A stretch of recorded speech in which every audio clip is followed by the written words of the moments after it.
What's going on, everyone? Welcome back to YGOPD, your Yu-Gi-Oh! Professional Development, and we're back with this week's episode of 2 Minute Techs, and back to a regular schedule. Was doing a lot of traveling last weekend, and throughout the week before, things were a bit busy. Forgot to make a post saying I would be out of town, but we're back. We're back to regular schedule. This week's 2 Minute Tech that I want to talk about is, again, we're literally opening the floodgates to introduce something that I think is going to be quite powerful this coming format as a side card or a main card if your deck can afford it. That card is Power Filter. If you've never heard of this card, it just does let either player special summon monsters with 1,000 or less attack, so it gatekeeps quite a lot.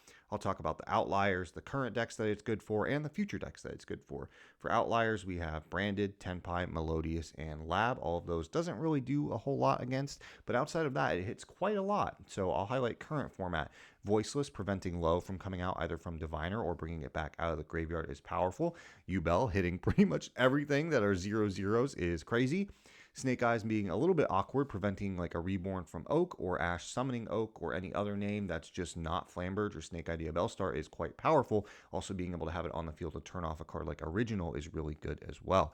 Pearly is super solid, preventing the quick play spells to get either of the little cats out from deck, as well as stopping the Xyz for Plump and Little Noir, which are probably the best ones outside of Beauty, which is really, really solid.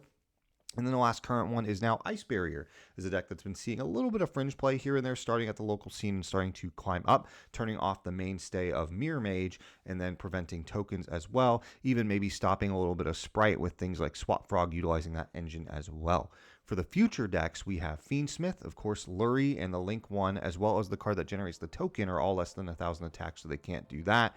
Gimmick Puppet, believe it or not, hits quite a bit because both Bloody Doll and Jury Doll are extenders that fall under the power filter less than 1,000, and the White Woods, 3 out of 4 names are less than 1,000 as well. So if you weren't sure about it, it hits quite a lot. So that's this week's quick 2 Minute Tech. If you're looking for some side card to try as a floodgate, maybe you don't want to mess with Skill Drain because your deck can't afford it that well, maybe it can afford this. So yeah, let me know what you guys think, and I will see you all on Sunday. Later.